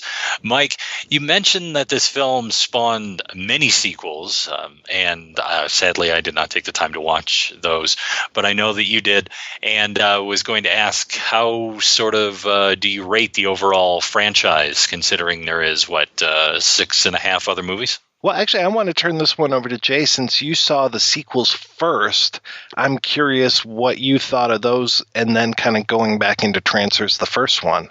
Well, I think finally seeing the first one retroactively made me like the sequels a little bit more, just because it's like, oh, now I understand why this was interesting to people to begin with. But not having seen it and seeing the first sequel when I think I was 11 or 12 when it came out, I wondered why it looked like it was a TV movie. Like, that whole movie is so boring looking, and it's got a lot of great actors in it. Like Richard Lynch shows up, and Jeffrey Combs, Barbara Crampton's in it for a scene. So it kind of gets by on just the charm of the cast, but it's overall a pretty boring movie. It's just sort of like, hey, we got everybody back together, which, having not seen the first one, that didn't mean anything to me. I watched 2 through 4-ish, 5-ish, 6-ish. Is that when you started to give up? Oh, God, that was a painful day. Yeah. Because I tried to watch them all in one sitting. And 2, I was there for. 3, I was still pretty checked in. And then once I hit 4, 5, and 6, it was just like, you have to be kidding me. Watching 2 again just this morning, it is, it's so, I think flat is the right word. I mean, it is just like all of these, the direction. I mean, Band did the direction for 1 and 2, and I have to say 1 is fairly dynamic. Things are looking good. We've got these nice sets and all this kind of stuff. And then in 2, it's almost like nobody could show up on the same day is what it felt like, because we have all these like shots of Thomerson and then a shot of Helen Hunt and then a shot of Thomerson again. And it's like, there's no single shot, and I went back and rewatched this today. Richard Lynch, who is our main bad guy, and Tim Thomerson are never in the same shot at the same time. like they don't even, their characters aren't even in the same scene until an hour and 15 minutes into the movie. And then again, it's like you get Thomerson throwing this pitchfork and then cut to the pitchfork hitting Richard Lynch. And I'm just like, how, this is worse than, Star Trek 2. It's like, how far apart were these guys when they shot this? Did they bring in Lynch like a couple months later, or what was going on? It was just bizarre. And again, like weird fades to black that are happening in this movie. It's just like, that's when you cut to the commercials. Yeah, really. That's what it felt like. Yeah. Oh my God. Yeah, that tends to be, I've noticed that's Charles Band's directing style, is all the close-ups of people they're almost looking right at the lens. They're just off from the lens, and then you cut to reverse, and it's the same thing. Someone just looking, to one side of the camera. It's very bizarre, and I would say the first Trancers is probably his best movie as a director goes. He's obviously been a really prolific producer, but a lot of the movies he directs have the look and feel and pacing of Trancers too. The thing that got me too was the whole idea of, in the first movie, they've got the whole long second thing. And with that, they actually slow down the film. They're shooting this at a higher frame rate, so it plays slower. And in the second one, people are just acting slow. Oh God, really? Which is just the most, like, there's the scene where the woman, Alice Stillwell, so we have the return of Jack's wife, who now is in this other woman's body, Megan Ward, and she is like trying to escape this insane asylum, and she does the long second gag, and you can just see the actors like slow down. I'm like, oh man, this is bad. Oh, geez, I didn't even notice that. But I thought they did that in the first one, because the scene where Helen Hunt gets pushed off the roof, I thought that Tim Thomerson was like walking in slow-mo, like it wasn't slowed down. It was him like pretending to move a little slower. Well, maybe he's a better actor than these like extras who were guards at the insane asylum, but because these guys were bad. And also I think there's another, it's when Thomerson's getting attacked by these construction workers. So again, he's acting slow in that, and he can do a good job of acting slow, but these guys, these extras who are the construction workers, not necessarily good slow motion actors. It totally reminds me of the line that Sam Raimi once laid on Bruce Campbell, where he's like, that is the worst reverse acting I've ever seen. But yeah, it doesn't necessarily work very well. And I mean, it's an okay movie, and it kind of explains transferring a little differently, that now it's going to be this kind of more of a like a biological thing where there's these plants that are doing this and blah, yada, yada, yada. But yeah, what the Trancers are seems to change with every movie.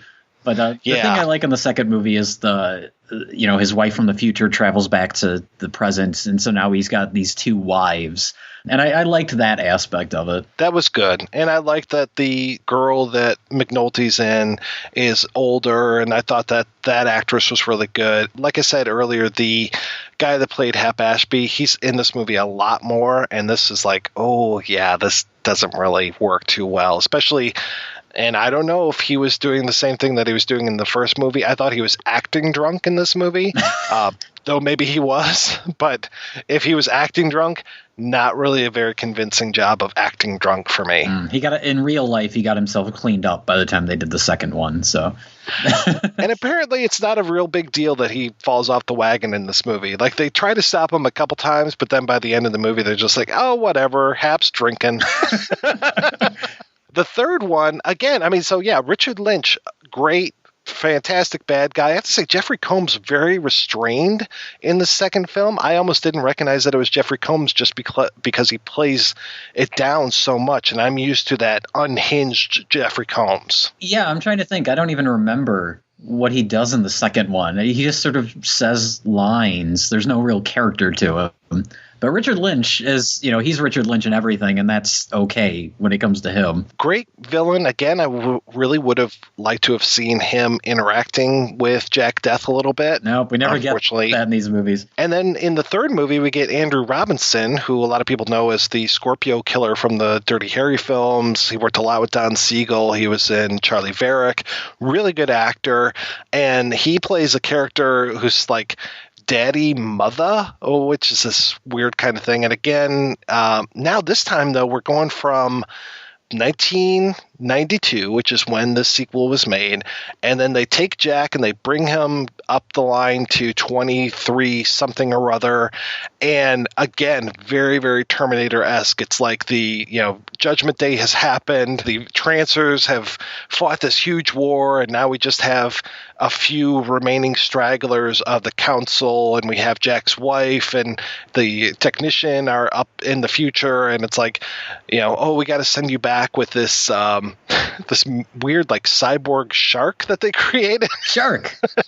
He's the best aspect of that movie. And they send him back to 2005 now, and we have Jack's marriage to Lena is on the rocks, pretty much because we know that Helen Hunt's career is taking off at this time. So she's like, I'm not going to do another Trancers movie. So she's only in it for just a little bit. Very, very Terminator-esque, and it's this whole thing of Daddy Mother trying to turn these soldiers into Trancers. And I gotta say, when I watched the third one again today, I was fast forwarding because I was just like, this thing just never ends. Yeah, that's where you're confused as to what the Trancers are again, because now it's like this guy's training these people to be Trancers, but I thought the whole idea is that it has to be weak-minded people that aren't in control of their own bodies when they become Trancers. But now it's like, I don't even know what they are anymore.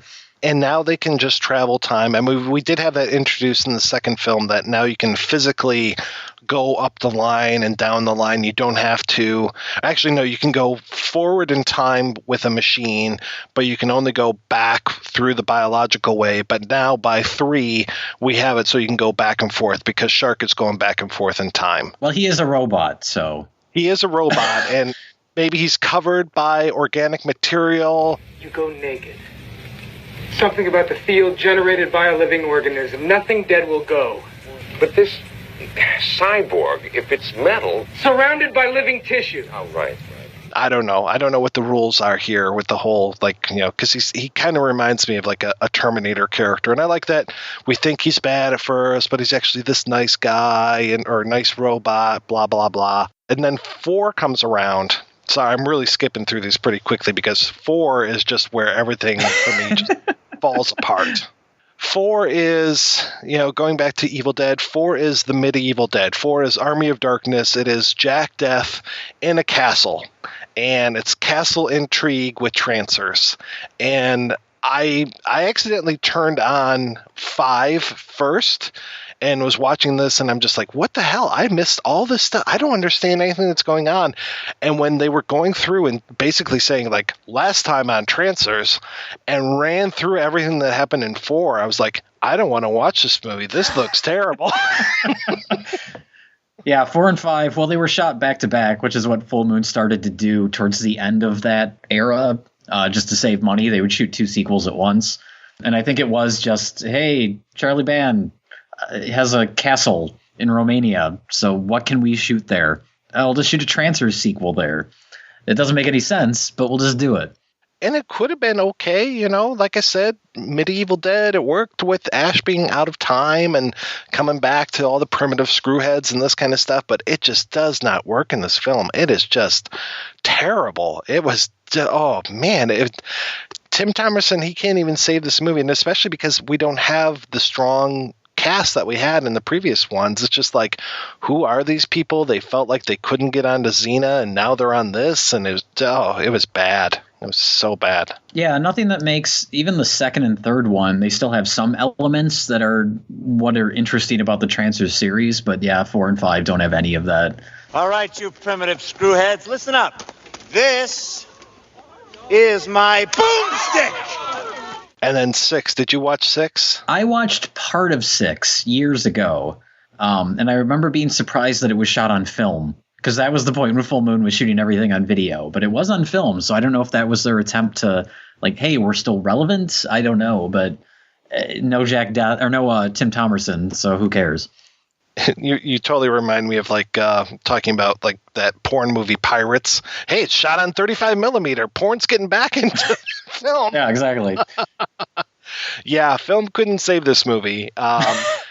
The scenes of Thomerson that are in here, I don't know if they were shot for the movie. They just feel like kind of throwaways from the previous films or something. And it is his daughter, Josephine Deth, who's played by Zette Sullivan. I don't know if I'm saying her name right. Normally I can handle bad acting, but I have to say that the acting in that film, I couldn't sit through it. I wonder who made it farther in. I think I might have made it 15, 20 minutes in. That's probably about how far I made it. Yeah, this was an endurance test, man. I failed. Couldn't do it. And it, all of the things that I liked so much. I mean, we talked about how the first movie was just filled with so many great actors. And there was nobody. There's nobody that I wanted to see in this film at all. You know, I usually say apologies to the actors for this, but not this time. I couldn't see any redeeming qualities at all. It was just like, what is going on with this? So kind of ended with a whimper rather than a bang. Though there was the Trancers 1.5 that came out, part of the Pulse Pounders.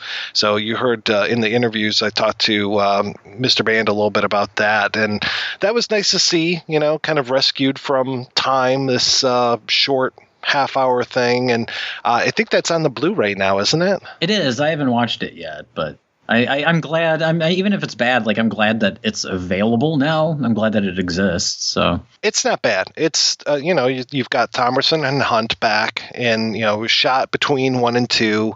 It looks good. I mean, it would have looked good to me even had it been on VHS. You know, it was more about the acting and just a nice little story. I think it takes 20 minutes to get through or something. And yeah, it worked. I mean, it's not like you're missing part of the lore or anything. So if you don't see it, you're okay. If you don't ever watch Trancers 4, 5, or 6, you're okay. If you don't ever watch 2 or 3, you're okay. But I would say check out 2. I mean, it's worth the time.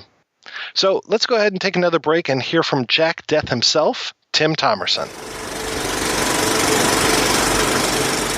And this was right around the time that you and Charles Band finally met, right? Well, what happened was I got hired to do Metal Storm, which was a movie shot in 3D, and actually a pretty good little sci-fi movie. And let me just say I was never, ever a fan of sci-fi, ever. I did like apocalyptic stuff, and Mad Max had just come out, so it was kind of had that Mad Max feeling because Jeffrey Byron, the guy who played the main guy in it, he's kind of Mad Maxed out. He had the same kit Mel Gibson wore in Mad Max. But me personally, Tim Thomerson, I was never a sci-fi guy. The only thing I ever liked was The Thing and The Thing with Michael Rennie, Nocturne Beretta, whatever that. The Day the Earth Stood Still, yeah. There's only 2 sci-fi movies I ever really liked, you know. But the rest of it I never cared about. But that's not even a sci-fi movie. That's more of an apocalyptic, weird. I don't know what you would call that movie. But anyway, Charlie and I got along and had a lot of laughs, and I liked the character I played. It was fun, and it was a fun show to be on. And remember Richard Mull? Oh yeah, Bull from Night Court. Yeah. So Richard Mull. Charlie said he wondered, he says, you know, why don't you shave your head for this? Ball's going to shave my head. Well, but by shaving his head, he went and auditioned for Night Court, and that got him the role on that thing, which had a hell of a run and made him a shitload of money. So that movie is what got him the character on Night Court, because he walked in there with a shaved head, because nobody had a shaved head back then except Telly Savalas, you know. So... you know, everybody's got a fucking shaved head, and it goes to you know, with tattoos, you know. But anyway, so my relationship with Charlie kind of started then. He said, well, we got to work together again. You talk to Charlie. He's a very vivacious, energetic guy, and funny and weird and crazy. But, yeah, we're going to work together sometime. So anyway, then now what do you want to know? Yeah, tell me about Trancers. Tell me how you got involved with that. Well, so what happened was that I'm still plugging along, working. I think I did take this job and shot, or that was before. You know, I get these years mixed up. I forget what year it was shot. You got to go on IMDb. I don't remember. So anyway, I'm working a lot. Let's just say I'm working on all kinds of sort of different character guys, and I'm doing television. Then I did a thing for Norman Lear called All That Glitters. Paul Schaefer, and I did a series with Paul and BJ and the Bear Guy, whoever that guy was. What was that guy's name? Really nice kid. I did All That Glitters, which was a Norman Lear show. God, Linda Gray was in that. And So I'm still doing these comedy shows and getting roles in movies. So I'm working. I'm a working actor. So forget exactly what year it was. It's after Metal Storm, certainly. Charlie wants to do this thing called Time Cop, or I think that was the first name of it, Time something. Now, DeMeo and Bilson were young guys who were writer guys, right, working for Charlie. We met and we talked, and Charlie said, well, I want to play this, you want to be this guy from the future who comes down to L.A., and, we didn't know what it was going to be, So he just wanted me to be this guy, this character. It turns out that Danny and Paul DeMeo and Danny Bilson, Paul DeMeo and Danny Bilson, and me, we were all sort of, noir freaks and loved the old Gumshoe Bogart, Sam Spade, Philip Marlowe. We loved that type of character, out of the past. Bob Mitchum, that trench coat wearing, wise ass, cigarette smoking guy. That was a great character. We loved that genre, so to speak. So, and Charlie was the sci-fi guy. He wanted something from the future to come to L.A. In today, in other words. So Danny and Paul and I we all kind of at the same time agreed, why don't we make this guy a Philip Marlowe type Dashiell Hammett hybrid of this Gumshoe guy, who comes from the future down the line. And said, okay, cool. And then Charlie agreed to it, and they wrote up this script, and Jack Deth was created. And then we were looking for the girl, and I had worked with Helen on the two of us, and she was only like a 16-year-old kid back then, and she was really a funny chick. I mean, she was really a funny kid, a very, very, very funny girl.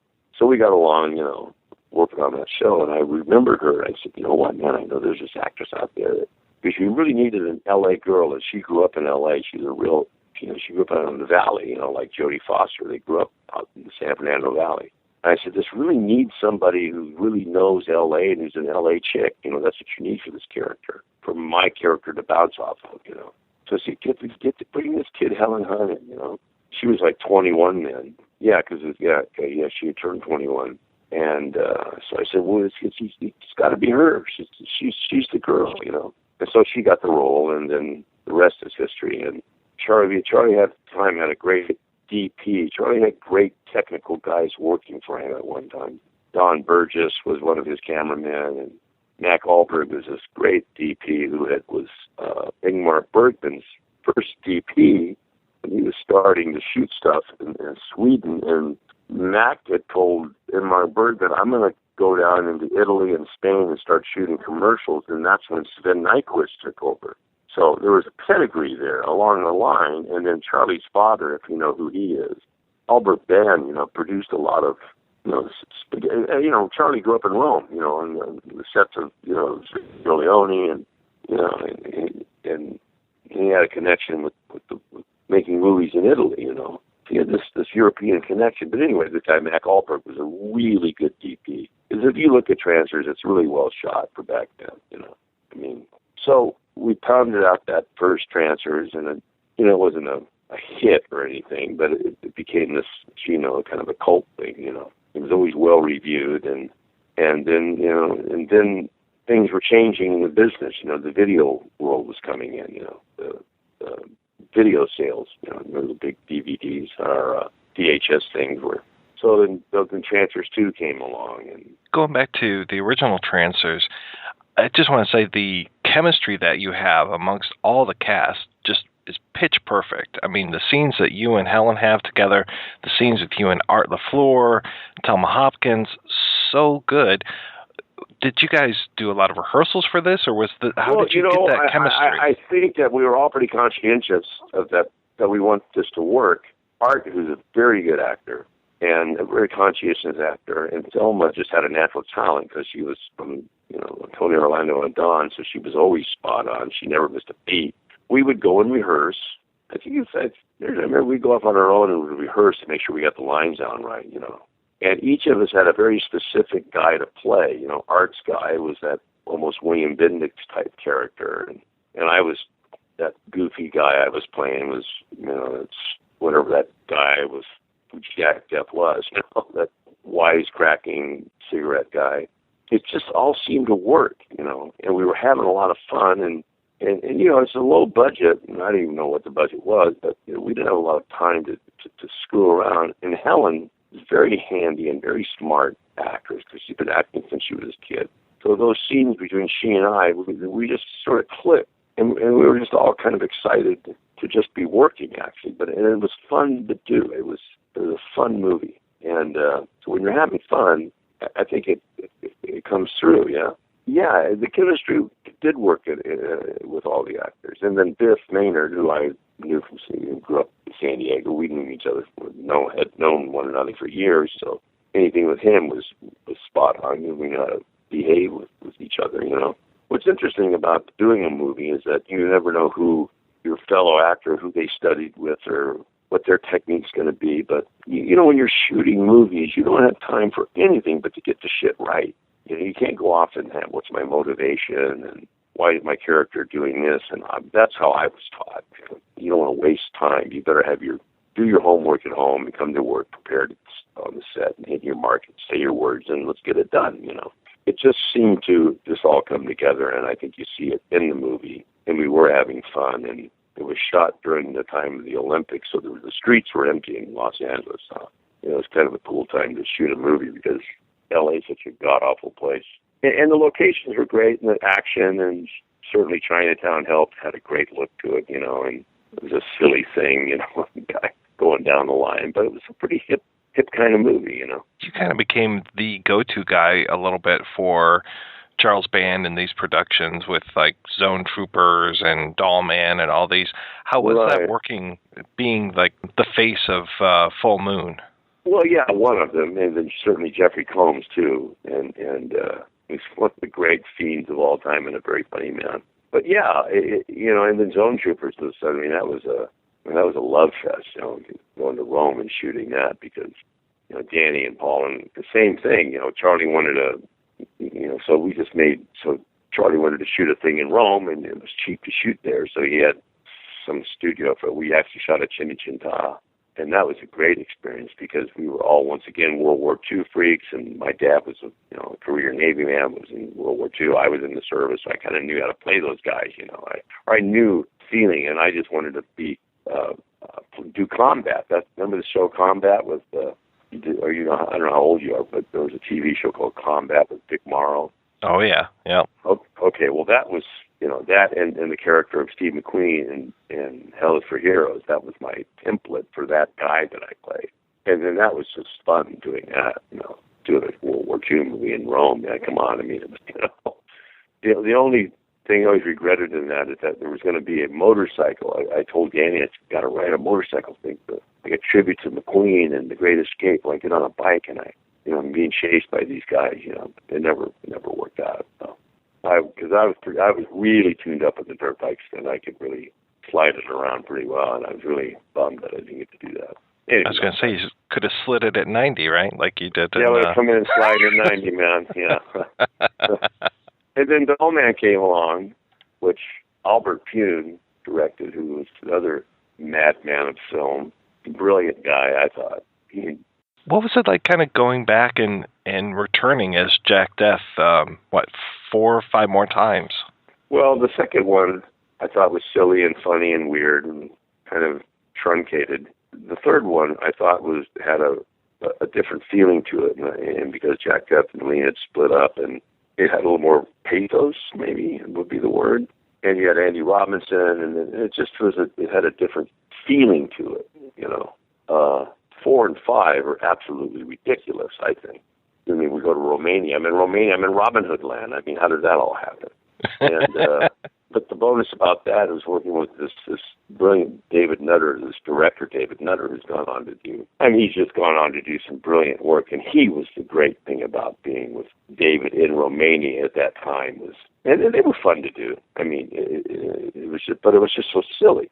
That, you know, here's Jack Deth, and the guy next to me is dressed like, you know, Errol Flynn, you know. So it was just, I mean, they were fun. They were always fun to do. But I think we kind of lost its way on 4 and 5, even though people still liked them, I guess. You know, there was one we were going to shoot that we never got to wanted Courtney to write it up. It was going to be this is like an apocalyptic Jack Deth where he was on the road, and it was going to be a road movie where he was actually on a dirt bike. And I was still young enough I could handle it, and but that never came to be. But we almost did it, Charlie, we almost pulled the trigger on it. And I had Ally McGraw lined up and all my friends and this stuff. They were going to do cameos, and it was going to be this kind of road thing. We were going to shoot it. Well, we were going to try to shoot it in Mexico that time before it got too weird down there, or down along the border somewhere, Arizona, something like that. But we wanted to get Bo Hopkins, and we wanted to get Ally. Like I said, Ally McGraw would have done it. And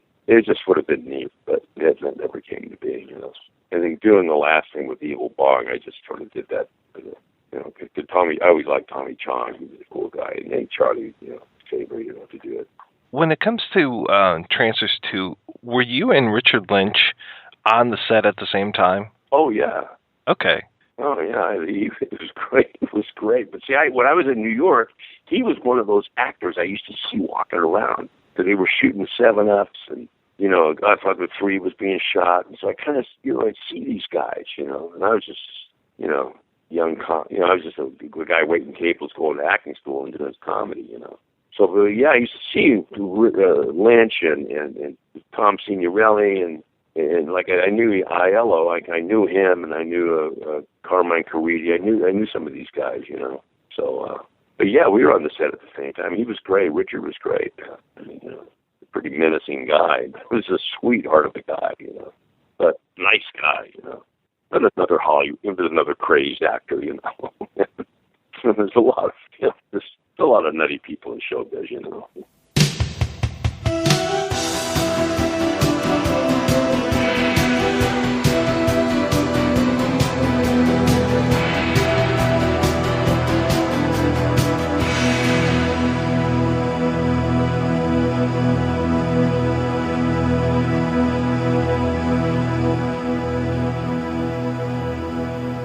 Okay, we're back. Thanks to Mr. Thomerson for taking the time to talk. Also, our old pal Fred Fritz for helping to set that up. And you can hear more from Fred on our Free Jack episode and Mean Guns episode. And also, we talked about Mr. Thomerson before on Near Dark. Remember that, Mr. White? And that's also available at projection-booth.com. Do you think that Trancers holds up? I know this was your first time seeing this, Rob. Do you think that this kind of cheapy sci-fi film from '84, is it worth a look today? When I watch it again, yeah, it's fun. And like I said, I really think that it is the acting that helps to pull it through, because if it was really bad B-movie acting, really low rent, on the casting, if he wasn't able to get decent actors, I think it wouldn't be as interesting to watch. How about you, Jay? Going back and seeing this again after all these years, what do you think?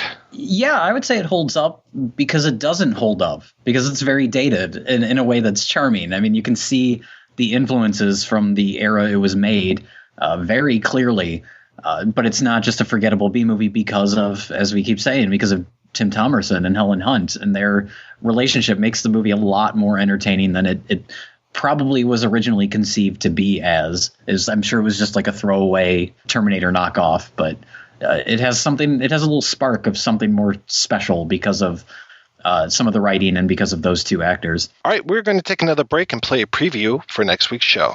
An evil force took his life. An unearthly power has brought him back.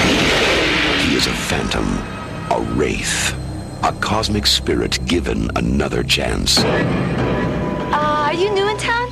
Yeah. Who's the kid? I turned my back, and the next second he was there. Like magic, almost. You ever seen one of those before? Let's just add it to our collection.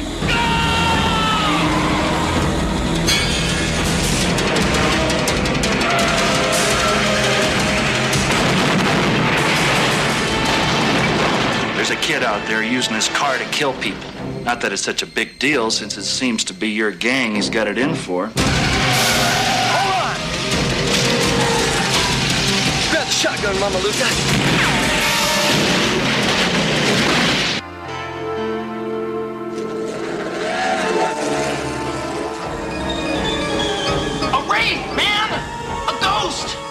Evil spirit, and it ain't cool. What are you doing? Packard, stop! Get in the car. What are you doing, man? You Get out of my face, Burger Boy. You wind up dead like your brother.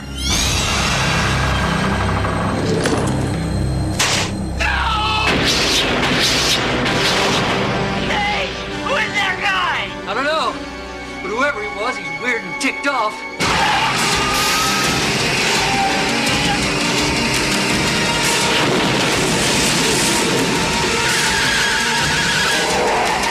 I see his eyes, Loomis! Who are you? Who are you?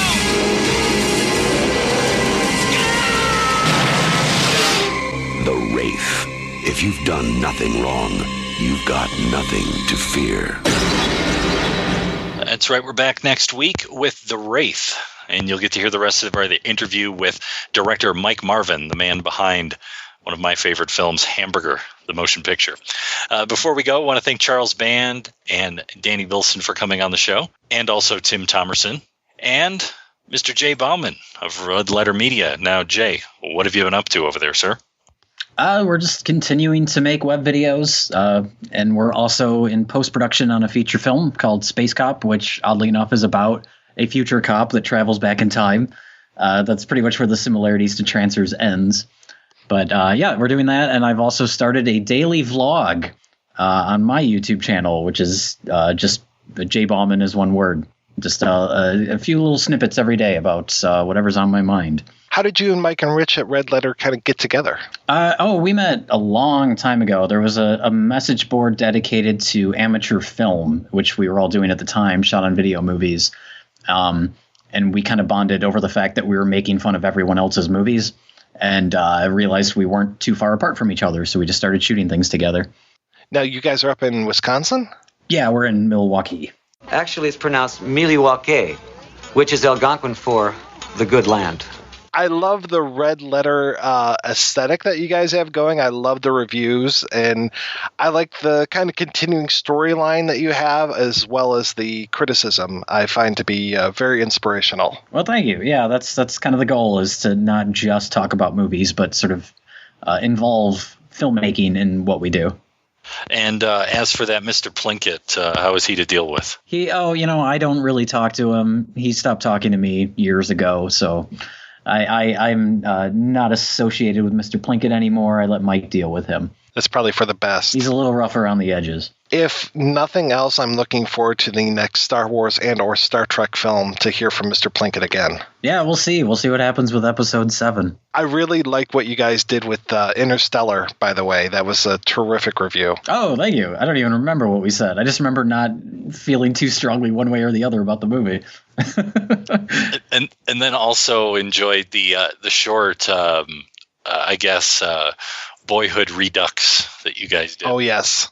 Yeah, it's more, people seem to think that we're upset that people are mad at us for not liking Boyhood, but it's really just more of a response to how passionate people are about liking Boyhood. And if you don't, there's something wrong with you. And that's just such a bizarre idea to me, that there's no other way to look at the movie than unanimous praise. That just seems to be going on this year. Like, I just read this film critic who was talking about how he got so much shit for not liking Selma from certain audiences, and then he gets shit from other audiences for not liking American Sniper. And it's like, your review of something seems to be so personal for people so often. And it's like, we've gone past like nerds and geeks getting upset about people's reviews and turning it into like even mainstream films. It's just like, come on, everybody's got different opinions here, guys. Nope, you're not allowed to like something, or you're not allowed to dislike something anymore.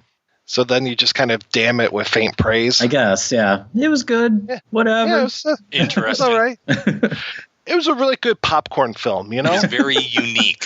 It was very unique. There you go. It was very interesting. Yeah, very unique. That term bothers me so much. Do you guys know what unique means? I don't think anybody does anymore. It's one of Bobby Ray Valentine. Isn't it Bobby Ray Valentine's daughters? My twin. I got to buy shoes for my twin daughters, Monique and Unique. Isn't it? Oh, wow. From Trading Places. You were going way back for that one. You're going past 1984. We might have to go down the line again to check that joke out. Uh-oh. Well, thank you so much, Jay, for joining us. It's been a real pleasure having you on the show. We'll have links over to where folks can stay up to date with you and Red Letter Media over at our website, projection-booth.com. So now, fellas, it's time to go down the line.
Guy's a couple cans short of a six-pack.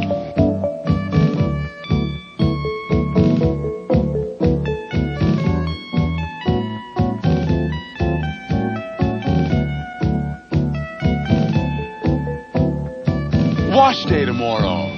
Nothing clean, right? Wash day tomorrow. Nothing clean, right? Wash day tomorrow. Nothing clean, right? Wash day tomorrow. Hey, I think this guy's a couple cans short of a six-pack. Nice night for a walk. Nice night for a walk, eh? Nice night for a walk. Nice night for a walk, eh? Nice night for a walk. Nice night for a walk, eh? Hey, I think this guy's a couple cans short of a six-pack. Your clothes. Give them to me, now. Your clothes. Give them to me, now. Your clothes. Give them to me, now. Hey, I think this guy's a couple cans short of a six-pack. Nothing clean, right? Nothing clean, right? What day is it? The date! What day is it? The date! What day is it? The date! 12 May, Thursday. What day is it? The date! Nice night for a walk. What day is it? The date! Nice night for a walk, eh? What day is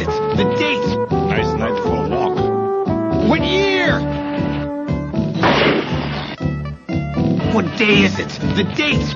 Nice night for a walk. 12th May. Nice night for a walk. What day is it? The date. Nice night for a walk. What year? What year? What year? What year? What day is it? The date. What year? What day is it? The date. What year? What day is it? The date. What year? Wash day tomorrow. Nothing clean, right? Wash day tomorrow. Nothing clean, right? What day is it? The date. Nice night for a walk. What day is it? The date. Nice night for a walk, eh? What day is it? The date. Nice night for a walk. What year? Nice night for a walk. What year? Nice night for a walk, eh? What year? Nice night for a walk. What year?